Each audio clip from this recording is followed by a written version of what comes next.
Formula One is complex. I know they are super complex, but at the end they go to permanent tracks. We happen to do races in the heart of the biggest cities of the world. And when you go to that city, there is no track. So you need to build it.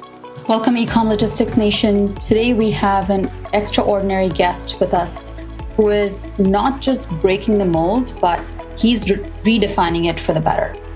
Joining us today, we have Alberto Longo, the co-founder and chief championship officer of Formula E.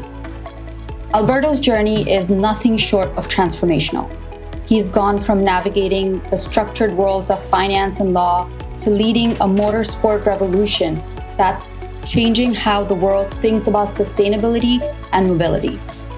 His vision is clear: to create a platform that not only thrills fans, but also accelerates the adoption of sustainable mobility on a global scale. If you're ready for some serious inspiration and actionable insights all around sustainability and logistics, buckle up. This one's for you. Welcome, Alberto. Welcome, Alberto. Thank you so much for having me. This is a treat. I think the world knows, specifically people that know me well within the industry, that I am a pretty big fan of Formula One, FIA. Formula E is something I'm warming up and getting into. Can't be more excited to have someone, not just chief championship officer, at the founding roots of it. So this is really exciting. Absolutely. Alberto, to start you off, I know today's conversation is going to be phenomenal on so many levels, but the founding story to me is unbelievable. You go from finance to law, and then all of a sudden I see you redefining an industry embedded in, dare I say, not sustainable practices. And you've created this new genre with Formula E. How do you go from that moment of having the dream to jumping in with 2 feet, saying, I'm going to do this, I'm going all in, and I'm going to achieve this vision? Well, first of all, thank you very much for inviting me to this amazing podcast. Hopefully, next time we can do it in person, which will be even more exciting. As you were saying, I was a private banker in Miami, Mexico, Buenos Aires, and my very best friend and also cousin Alejandro called me one day and said, listen, there is this opportunity of buying the Formula One rights for Spain, which is a sport that nobody basically watches in Spain. And I said, why would we do that then? Alejandro, he has always been a visionary, and he had some good contacts in Formula one called Flavio Briatore, which all of you know. I was telling him that eventually there was going to be a Spanish driver that was going to become the world champion. Yeah. That Spanish driver was Fernando Alonso, and this is back on 2002. So this is how we got a little bit into. Alejandro told me, listen, why don't you get this contract, see what we can do with it, and then let's go to different broadcasters in Spain to see if anyone is interested, if anyone believes the story that Fernando will become a world champion eventually. And so I did. I was only 26 years old. I said, okay, I have not much to lose. Let's go for it. And so I moved the family already back to Madrid, and I started going to different broadcasters. Unfortunately, all of them were kicking me out because nobody believed that Fernando was going to be the next champion. And one of them even said something like Formula One will never be a mass sport for TV in Spain. Such a genius, the guy, as you can see. But definitely, that got us into motorsport. Then we became the only company in Spain who was expert in motorsport. We were able to bring a lot of partnerships to different teams and drivers, such as Telefónica, Banco Santander, Mutua Madrileña, Pepe Jeans. So all these big companies in Spain, they use our company to get into Formula One. Eventually, 2, 3, 4 years after, we said, this is not enough. Let's have a little bit of a skin in the game. Let's buy a team. We went to Formula One, and until we realized that we couldn't afford to be the owner of Formula One, then we decided to go to Formula 2, which was the step down, obviously. And we bought a team by them called Campos, which, we made basically a great story of success on that team because we put a lot of finance into it, a lot of sponsorship. We hired the best drivers, the best engineers. And during 6-7 years, we basically dominated the Formula 2, which was a very challenging championship. But more and more in the last 2-3 years of Formula 2, and we are already talking about 2010, 2011, 2012, a lot of potential partners that we were trying to reach in order to get to Formula 1 and Formula 2, they were all saying, because of their CSR department, they could not sponsor a championship that obviously had so many CO2 emissions. That gave us the idea of why don't we do an electric championship, fully sustainable and hopefully net zero since inception. So that was how we came up with the idea. But then we had to go to the FIA because you need the official stamp of the FIA in order to attract big sponsors, big partners, and obviously the big manufacturers. Without the FIA, we would have never done it. And we went to them and they said, okay, we love your idea. We will do a tender. I said, wait. It's our idea. Why are you going to do a tender? If you want us to have the official stamp of FIA in your championship, obviously, we need to do a tender and we decide for the best promoter. So we said, take it or leave it. It's whether we do this or we will never launch a championship like this one. So we did it. And then finally, we got awarded with a contract, which was fantastic. That was August 12. And basically, we had a little bit more than 2 years to do everything that we did. And when I say everything, I really mean it. August 2012, we didn't have the technology to start with.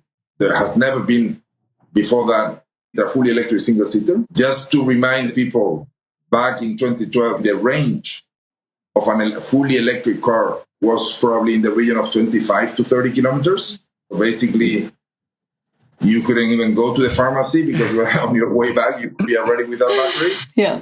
And we were trying to launch a championship to have cars speeding at hopefully something in the region of 200 kilometers an hour, 220, for at least 45 to 50 minutes. And then we didn't have teams, we didn't have any manufacturer, we didn't have any partner, and we didn't have any city to race at. So basically we had nothing and we had 2 years to develop the whole plan. Back then we were probably 3-4 people in the company, no more than that, probably 8 maximum at that time. Alejandro and I said, okay, you're going to go west, I'm going to go east. So basically that was how we started the journey.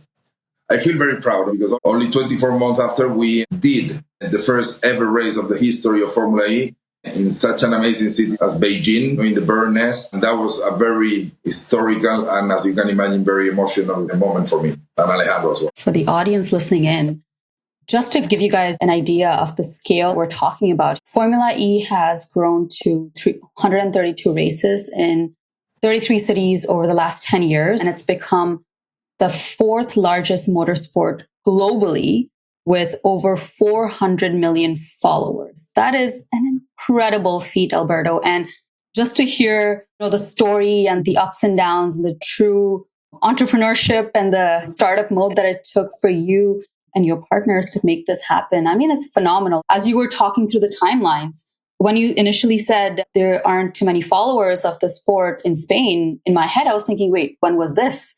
And then as soon as you said that was 2002, I was like, okay, that kind of aligns to where you were able to take this by 2012, and where we are a decade later is absolutely phenomenal. Yeah, it was a journey. Let's put it this way. Today is way easier to be selling electric vehicles in the world than it was 10, 12 years ago. Our best friends in motorsport said we were never going to do the first race of the history of Formula E because it was impossible. There was no traction at all in the world. But sometimes you need to be persistent and follow your dreams. Yeah, I mean, just looking at the success and you kind of going back to the story, I just do want to highlight on the standings still on Formula One, you have 2 Spanish drivers right now in the top 10. Formula E, on the other hand, I think, being its roots in Spain, I think there's got to be a little bit of work on that side. I just have to call that out, Alberto. It's very unfortunate that we don't have a Spanish driver in Formula E. We had one. We had back in the past, but Alguersuari, who was also coming from Formula One.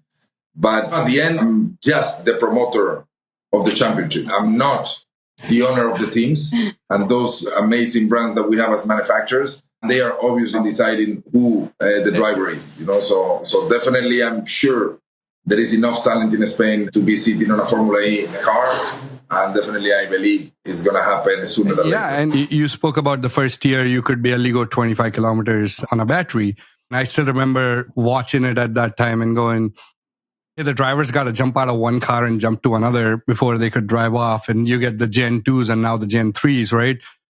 The logistics of that in itself, how much of that space has evolved on your side today, where if you go back 12 years, you had a few manufacturers of actual cars that were electric that were just hitting the ground. Today, I think there is a very significant percentage of car, and there is almost no car manufacturer that does not either have a fully electric or gone down the path of having a plug-in hybrid type of model, right? That's out there from a retail circuit standpoint.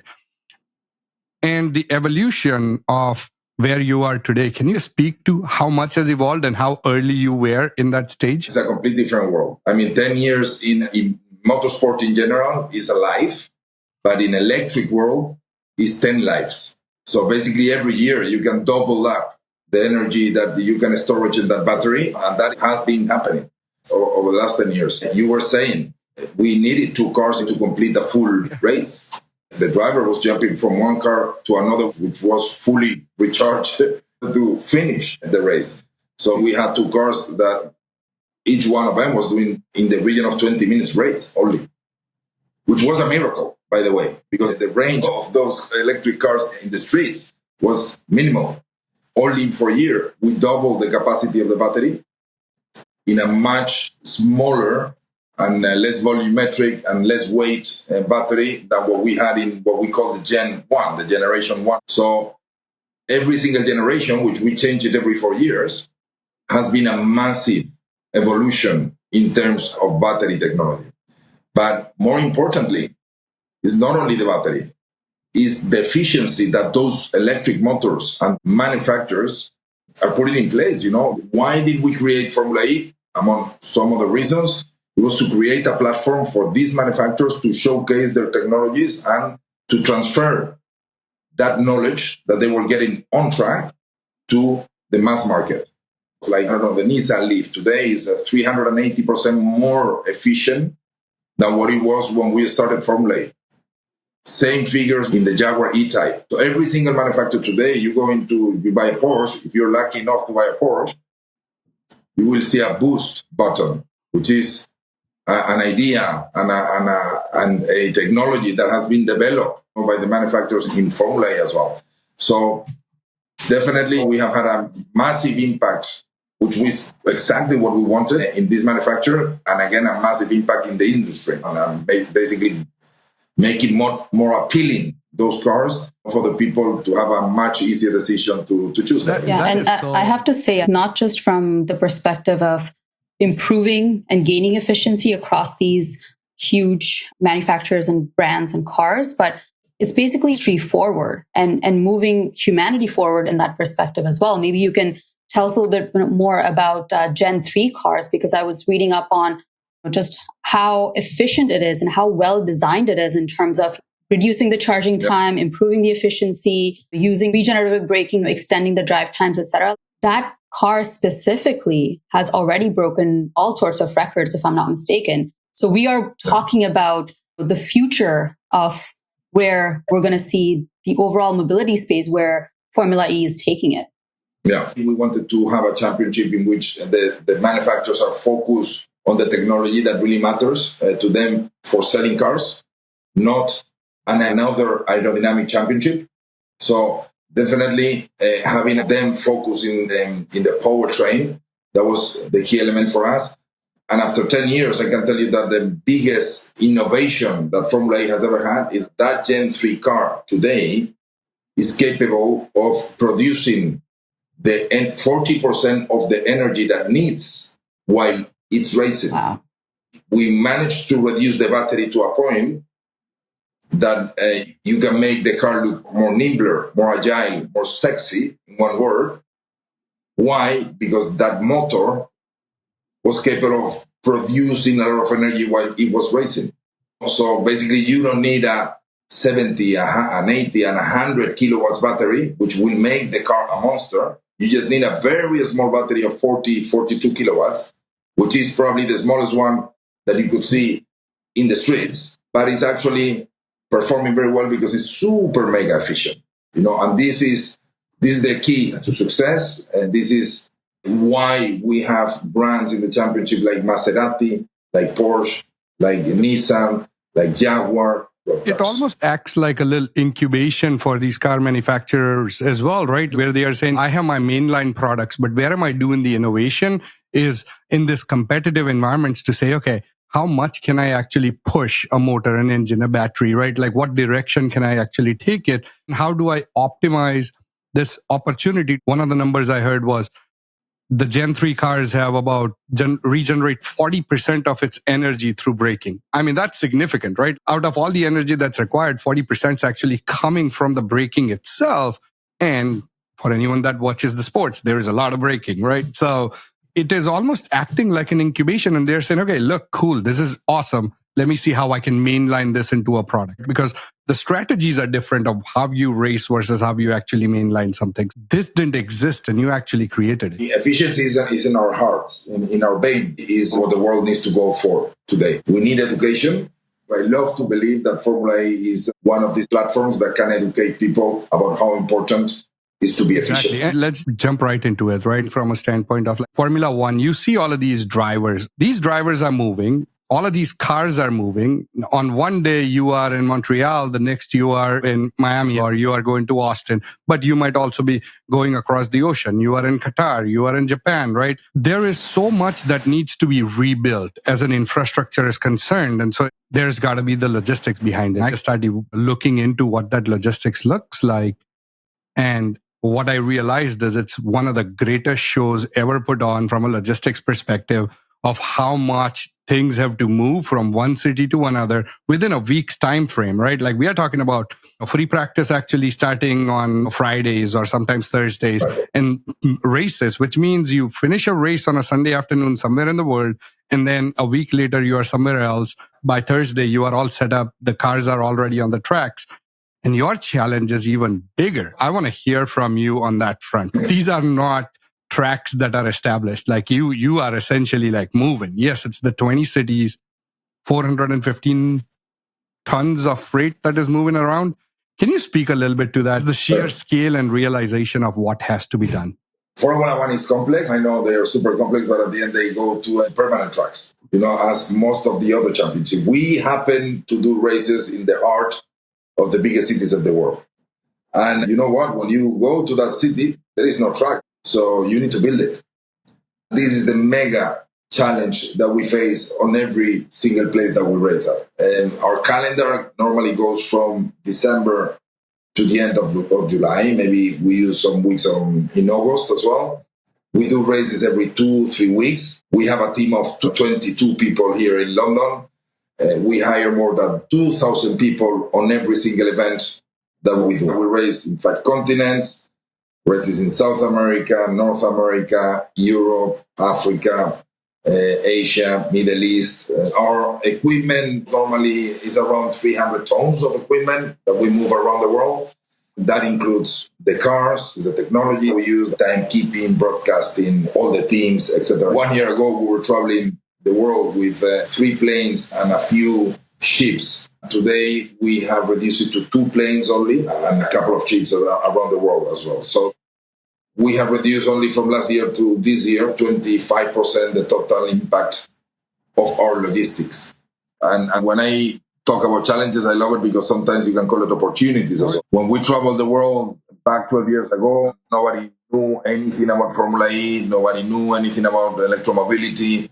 It was way harder than today. Today, I can proudly say that we have long-term contracts with most of the cities that we race at. One that I'm particularly proud of is the race in Tokyo that we did for the first time last year. The complexity, how many things, how many different stakeholders you need to align in order to get one race in the heart of a city like Tokyo. You talk about the politics, the politicians, and the fire brigades, police, traffic management, the 120 suppliers that we have there, coordinate them properly, all of them with the right permits to do the right thing at the right time in order to get the Japanese green light. I remember The previous mayor of Japan in 2014, he was telling me, Alberto, the marathon took 8 years to get approved. Wow. A marathon, which has no impact on the day-to-day. I mean, as soon as the marathon is finished, the streets are already open again.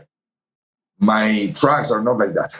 There is certain disruption 10 to 11 days before, certain disruption 3 to 4 days after the race, and definitely it's way more challenging than doing a marathon. After 133 races that we have done, probably that one and Miami, season 1, that was very critical as well. But we were racing in Miami in Biscayne Boulevard, surrounding the American Airlines Arena, 183 contracts with different stakeholders that own a piece of our track. 2.4 kilometers track, we had 183 different stakeholders to deal with. Because each part is owned by someone else. Yeah.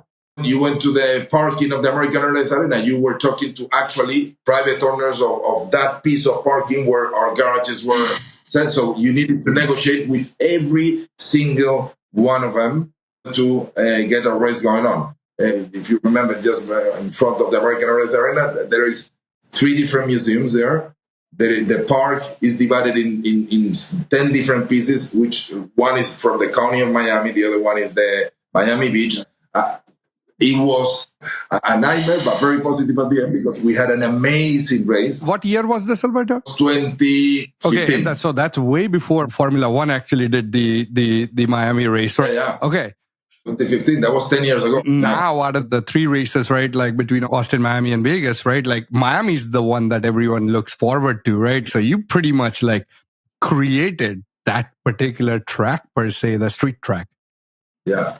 And actually, the Miami Hard Rock, which is an amazing venue, I would love to race there, honestly. In the middle of Miami, it was just a crazy idea done by people who really loved Formula E and really wanted to go for it. Otherwise, it's impossible. I mean, the logistical nightmare, I can't even fathom what would have gone into this. And for us as the audience, we're watching these Formula E races and we're so excited. Like, it's so iconic. You can see Eiffel Tower in the background and you can see the Red Square. It's just beautiful. But in the back end, you're going through all of these logistical nuances that need to go into making that happen. I mean, the fact that it takes about 15, 16 days beforehand to get the track set up and ready. And there's a wrap-up period that happens afterwards as well. Like, that's a pretty big logistical component to any kind of an event, and one that is televised, has so much pressure from the car manufacturers, fans, and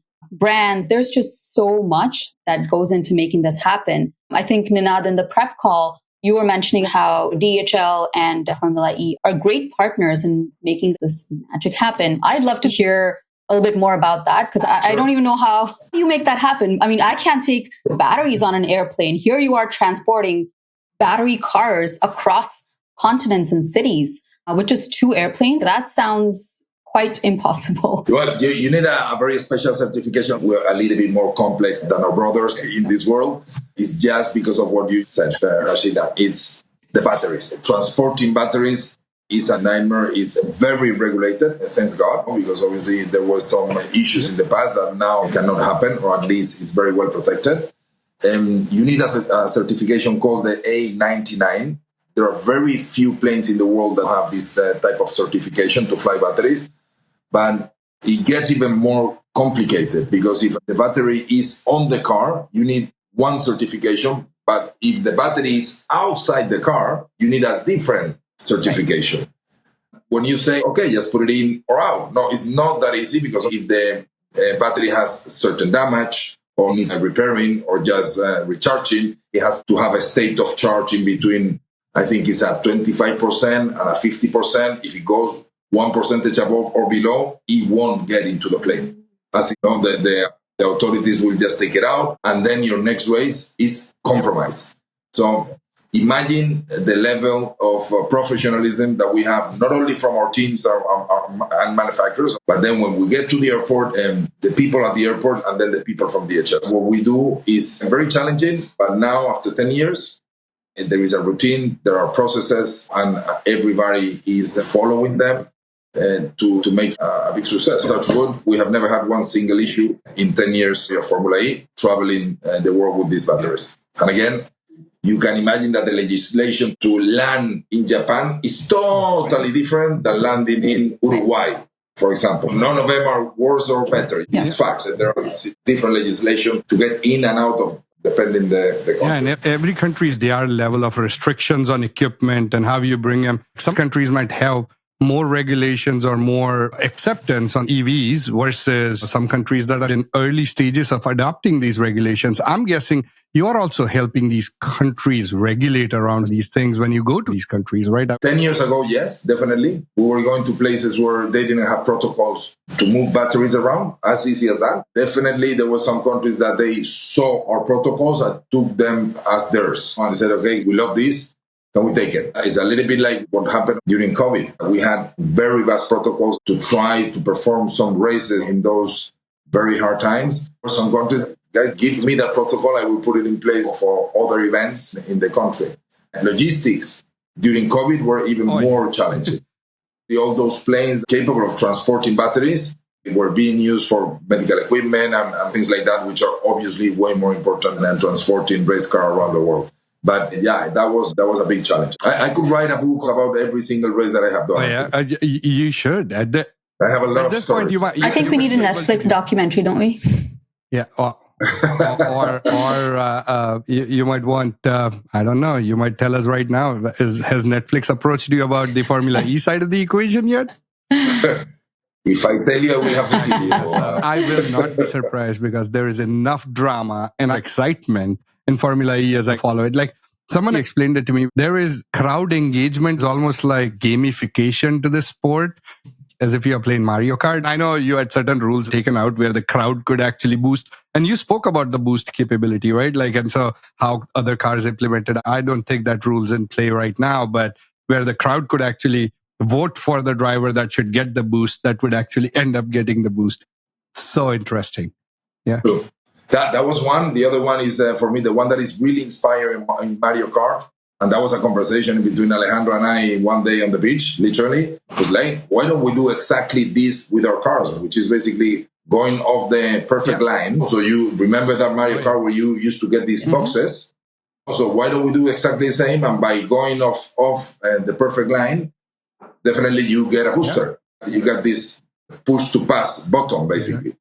And that's why the attack mode is inspired. And definitely we have done it. It's one of the identities of Formula E and keeps on going, which is fantastic. You're losing time to be faster, to then recoup the position that you have lost probably because someone overtook you by going offline. But eventually you will overtake him again and probably the guy in front because in 4 minutes, you're much faster than the guys in front of you. And Alberto, I think maybe you should get some other Mario Kart things in there as well, like where the drivers could throw things at the other drivers. Let's go together to convince the FIA about that. That's going to be a little bit more challenging. Exactly. Yeah. We have actually said it at some point, like joking to the FIA, why don't we do something like that? Obviously, safety is paramount for us and for FIA, so we will never do something like this. But on this type of ideas that is unsafe, basically, we would love to explore all of them and eventually, why not, put them in place. Alberto, the piece that's very inspiring for us is how you've gone from having this vision and this promise of being carbon neutral to actually making it happen. I think for us, folks in the logistics space, there's a case study here and lessons to be learned in terms of how that gets implemented, measured, and something that you keep replicating and expanding on. Can you talk to us about that journey? I think the most important thing here is what we mentioned before. Being carbon neutral is easy because you can waste however amount of CO2 that you want and then at the end offset. This is not the principle. This is not what we should be doing. That's why we come back to the efficiency concept that we put in place from day one. We put it in place not only with logistics, not only with the cars, with the technology, but also on the way that we do the events. Every single person here in my operations team, they know exactly what they need to do to be efficient and to become more efficient year on year. There are KPIs in their contracts that they need to be better year on year in terms of efficiency. Because we travel the world with planes and ships, we intend to be smaller every year. Makes sense. So every year we do a bigger event with less CO2 emissions. This is our commitment to the world. And I think this is the secret. You see other sports saying, by 2030, I will be net zero. It's super easy being net zero. Sometimes it's more costly, but I think that's the commitment that you need to have. And that's what makes Formula E a little bit different than any other sport. And it's like every aspect, right? Of course, the races are zero emission, but even the parts that are utilized, right? Like specifically, let's talk about tires. There is a great percentage of the tires actually all sustainable resources that are utilized within manufacturing of those tires as well. So it's not just lip service on that side. It's truly implementing and having commitment from your logistics vendors to say, what kind of fuels are you using to transport mine? And then tracking all of that to be able to say, Absolutely. Everyone can put KPIs out, but then it's measuring those KPIs as well and bringing it back together to say, look, this is the impact that we are having. And at a global stage, you are so large that the changes that you bring to the table are going to then cascade into other things that they do, be it a tire manufacturer or a logistics provider.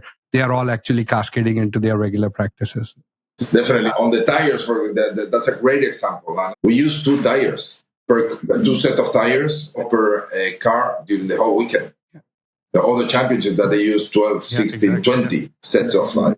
So just in the number, imagine the massive reduction that we have done. People will say, all those tires, they're not as sleek, they're not as fast. We have all-weather tire that you can use on dry condition and on wet conditions.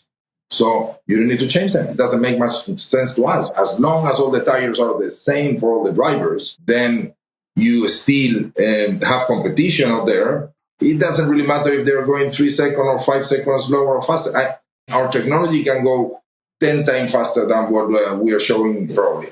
If you put slicks, if you put 4 motors instead of only 2, we could go 550 kilometers an hour.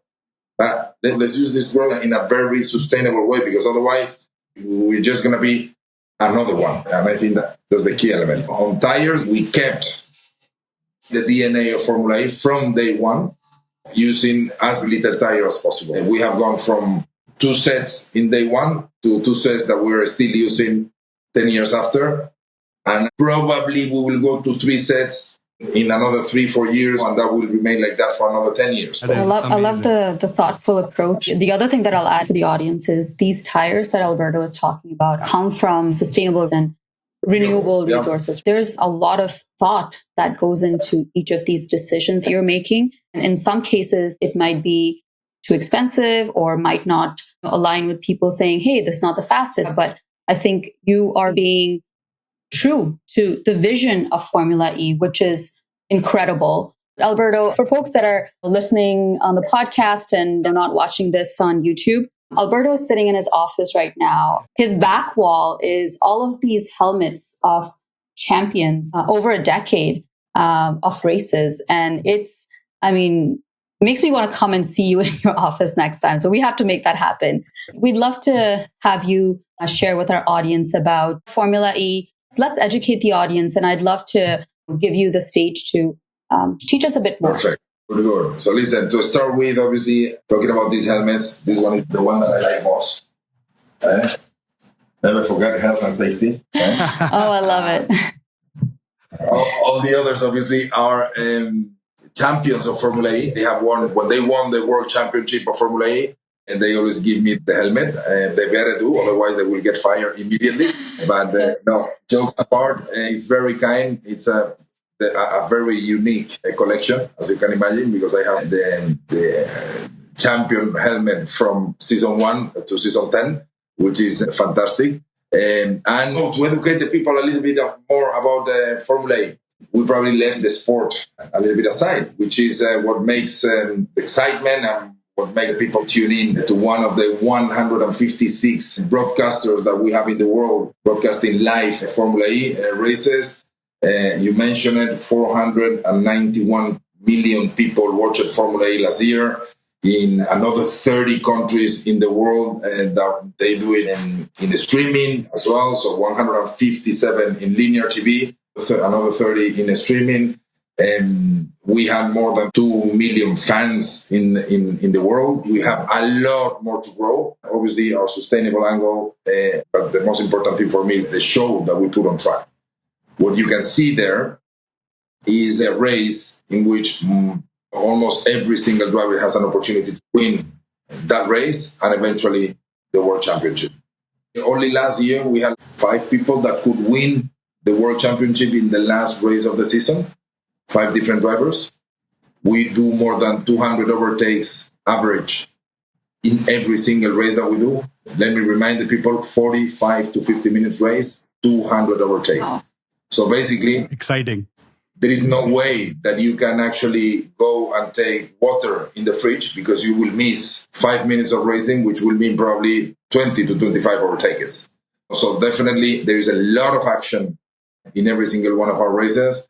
And also we have just done a women test, the only women test in official cars that has ever been done in Madrid. I've already mentioned about Formula 2, Formula 3. I had really something that it was really pressing my shoulders, which was the fact that every single driver out there in the world, they are asked to pay some money or to find some sponsorship to secure their seat in every single category of motorsport.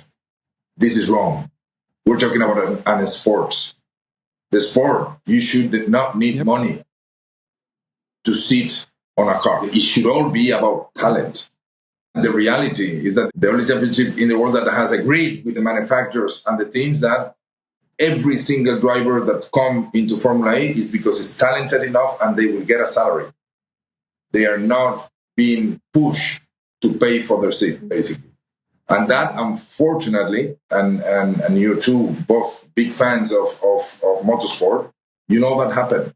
And it breaks my heart to a 8 years old kid that has a passion and has a talent, that because the father doesn't have 80,000 euros, he cannot offer him a career into karting. Therefore, that talent, that passionate guy or woman is over. He will never get to the right point because he didn't have the money. And for me, this is totally wrong.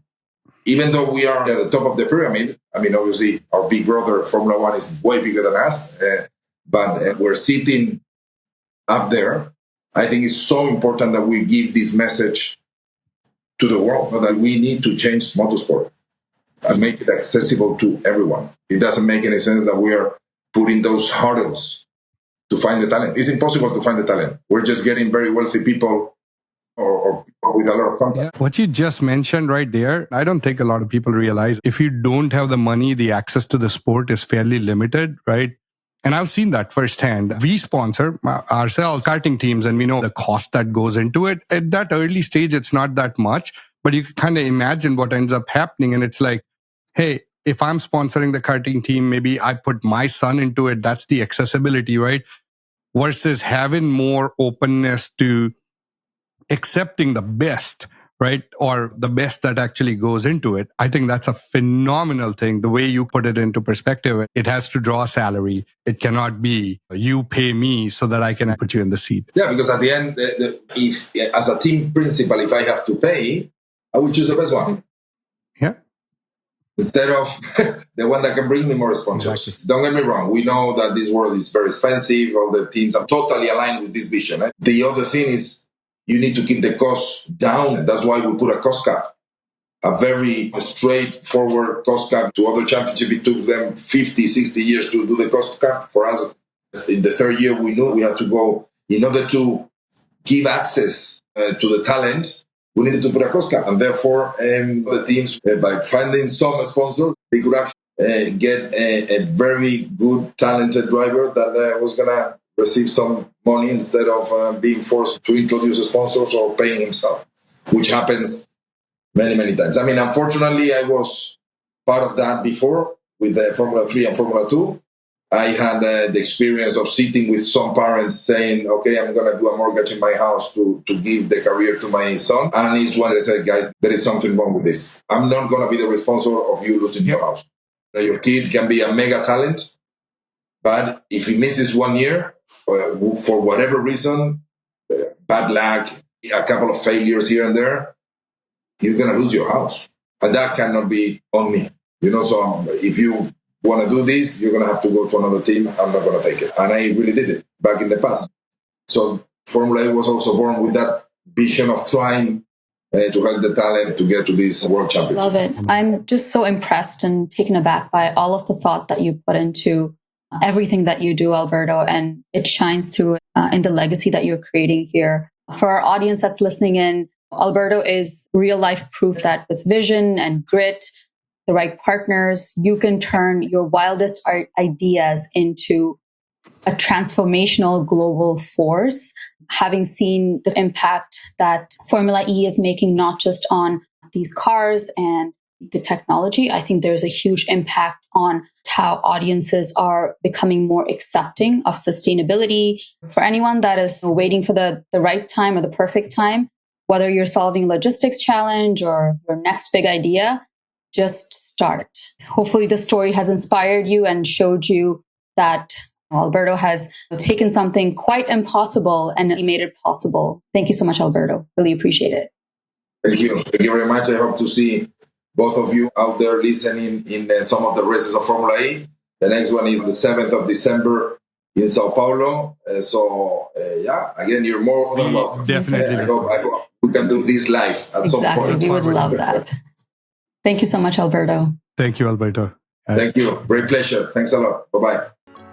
Hi, I'm Ninaad Acharya, CEO and co-founder of Fulfillment IQ, and I'm here with Dan Call, CRO and partner at Fulfillment IQ. We're the team behind the Ecom Logistics podcast. Our mission is to provide you with genuine insights from our work alongside logistics leaders to help you improve your supply chain. In the Ecom Logistics podcast, we share the knowledge and the insights we've gained from working alongside amazing brands, retailers, 3PLs, and VCs, so you can make the most out of your supply chain journey. If you like what you're hearing, we'd truly appreciate your support with a 5-star rating on your favorite podcasting channel.